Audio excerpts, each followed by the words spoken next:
নমস্কার বন্ধুরা, আমি প্রতিমার হেসেলে আরও একটি নতুন রেসিপিতে আমি আপনাদের সবাইকে স্বাগত জানাই। আজ আমি আপনাদের সাথে শেয়ার করব একটি স্ন্যাক্স আইটেম, যেটা সকাল বা বিকেলে চা কিংবা কফির সাথে খেতে দুর্দান্ত লাগে। একটু মুখরোচক ভিন্ন স্বাদের কিছু খাওয়ার ইচ্ছে হলে বানিয়ে নিতে পারেন এই রেসিপিটি।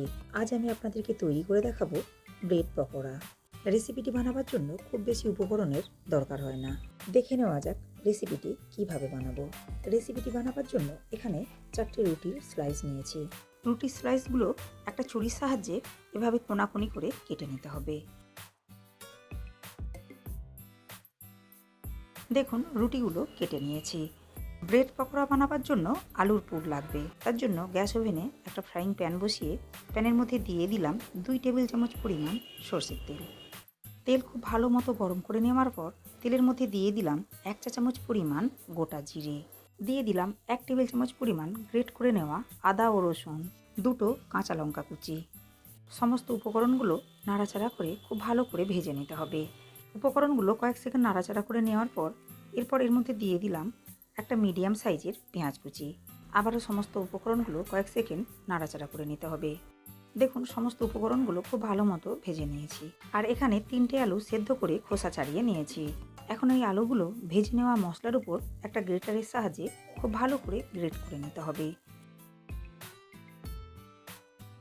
দেখুন, সব আলুগুলো খুব ভালো করে গ্রেট করে নিয়েছি। এখন নাড়াচাড়া করে খুব ভালো করে মিশিয়ে নিতে হবে। ভেজে নেওয়া গোটা মশলা ও আলু খুব ভালো মতো মিশিয়ে নিয়েছি। এখন এর মধ্যে দিয়ে দেব কয়েকটা গুঁড়ো মশলা। দিয়ে দিলাম 1 চা চামচ পরিমাণ জিরে গুঁড়ো, 1 চা চামচ পরিমাণ ধনে গুঁড়ো, হাফ চা চামচ পরিমাণ লাল লঙ্কার গুঁড়ো, 1 চা চামচ পরিমাণ হলুদ গুঁড়ো, দিয়ে দিলাম পরিমাণ মতো লবণ, দিয়ে দিলাম 1 চা চামচ পরিমাণ গরম মশলার গুঁড়ো। এখন গুঁড়ো মশলা সহ সমস্ত উপকরণগুলো নাড়াচাড়া করে খুব ভালো মতো মিশিয়ে নিতে হবে। দেখুন, মশলা সহ সমস্ত উপকরণগুলো খুব ভালো মতো মিশিয়ে নিয়েছি। সবশেষে দিয়ে দিলাম 1 মুঠো পরিমাণ ধনেপাতা কুচি।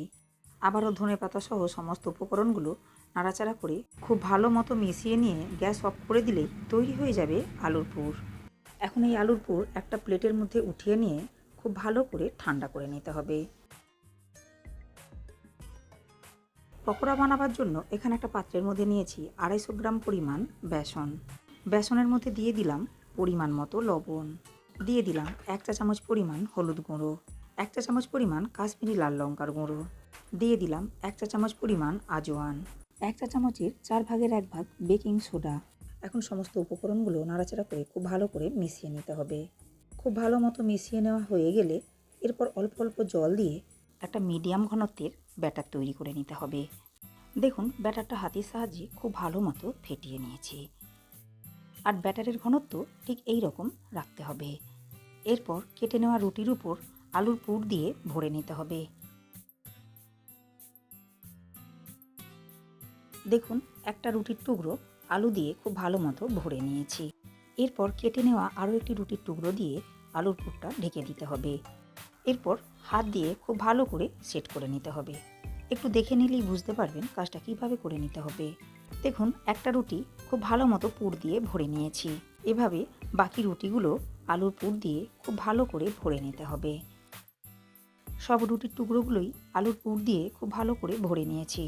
এখন এগুলো ভেজে নিতে হবে। তার জন্য গ্যাস ওভেনে একটা কড়াই বসিয়ে কড়াইয়ের মধ্যে দিয়ে দিলাম পর্যাপ্ত পরিমাণ সাদা তেল। মিডিয়াম ফ্লেমে তেল খুব ভালো মতো গরম করে নিতে হবে। এরপর আলুর পুর ভরা রুটির টুকরোগুলো বেসনের ব্যাটারে খুব ভালো করে কোট করে নিয়ে দিয়ে দিতে হবে গরম তেলের মধ্যে। মিডিয়াম ফ্লেমে 2 থেকে 3 মিনিট সময় নিয়ে নাস্তাগুলো উল্টে পাল্টে খুব ভালো মতো লাল করে ভেজে নিতে হবে। দেখুন, নাস্তাগুলো প্রায় 2 থেকে 3 মিনিট সময় নিয়ে খুব ভালো মতো লাল করে ভেজে নিয়েছি। এখন তেল ঝরিয়ে উঠিয়ে নিতে হবে।